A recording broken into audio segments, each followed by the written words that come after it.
নমস্কার, আমি Juhi Mahato, university BT and evening college BEd section first semester, roll number 17।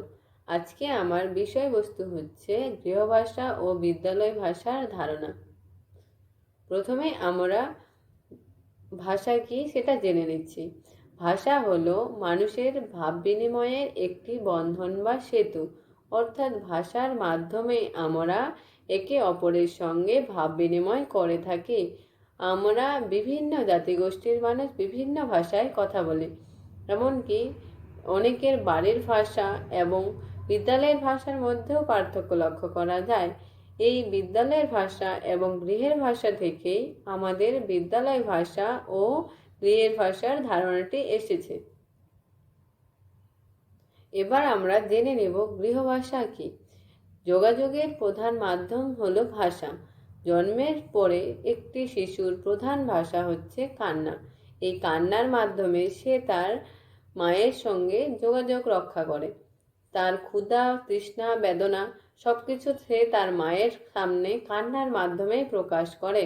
তারপর যখন সে একটু বড় হয় তখন বিভিন্ন অঙ্গ ভঙ্গিমার সাহায্যে তার পরিবারের লোকজনের সঙ্গে যোগাযোগ রক্ষা করে।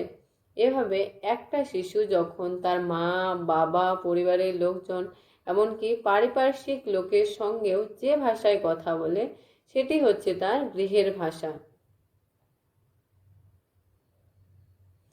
এবার আমরা জেনে নেব গৃহভাষার বৈশিষ্ট্য। পারিপার্শ্বিক পরিস্থিতির ওপর ভিত্তি করে গৃহের ভাষা গড়ে ওঠে।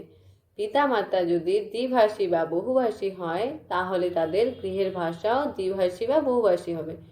গৃহভাষার মধ্য দিয়ে কোনো শিশুর সামাজিক পরিচিতি গড়ে ওঠে। গৃহভাষার মাধ্যমে শিশু তার পারিপার্শ্বিক লোকজনের সঙ্গে যোগাযোগ রক্ষা করে থাকে। একটি শিশুর গৃহের ভাষায় তাকে পরবর্তী দ্বিতীয় বা তৃতীয় ভাষা শিখতে সাহায্য করে। গৃহের ভাষা ব্যক্তির মূল্যবোধ গঠনেও সাহায্য করে। ব্যক্তির ব্যক্তিত্ব বিকাশেও গৃহের ভাষা গুরুত্বপূর্ণ ভূমিকা পালন করে থাকে। এবার আমরা জেনে নেব বিদ্যালয়ের ভাষা কি। আমরা যে ভাষায় বিদ্যা অর্জন করি এমনকি লেখার মাধ্যম হিসেবে যে ভাষা ব্যবহার করি সেটা হচ্ছে আমাদের বিদ্যালয়ের ভাষা। বিদ্যালয়ের ভাষাকে আমরা আদর্শ ভাষাও বলে থাকি। বিদ্যালয়ের ভাষা আমরা জ্ঞান অর্জনের মাধ্যম হিসেবে যেমন ব্যবহার করি, তেমনি এই ভাষা আমাদের জ্ঞানের দক্ষতা বাড়াতেও সাহায্য করে। শিক্ষার্থীদের মধ্যে ভাষার দক্ষতা বৃদ্ধি পায়, সঙ্গে সঙ্গে বৌদ্ধিক সাংগঠনিক দিকগুলিও বিদ্যালয়ের ভাষা শেখার মাধ্যমে বৃদ্ধি পায়। এবার আমরা জানব বিদ্যালয়ের ভাষার বৈশিষ্ট্য। বিদ্যালয়ের ভাষার মধ্য দিয়ে শিক্ষার্থী আদর্শ ভাষার পরিচয় গড়ে ওঠে। বিদ্যালয়ের ভাষার মাধ্যমে শিশু তার রুচি, বিনয়, শ্রদ্ধা, ভক্তি এসবের মধ্যে মনোসংযোগ করতে পারে। বিদ্যালয়ের বিশেষ অনুষ্ঠানে আমরা সাইনবোর্ড লেখার মাধ্যমে বিদ্যালয়ের ভাষার ব্যবহার শিখতে পারি। বিদ্যালয়ের ভাষা যেমন শিক্ষার্থীকে বিদ্বান হতে সাহায্য করে, তেমনি গুড একাডেমিক্স হিসেবে প্রতিষ্ঠা করে।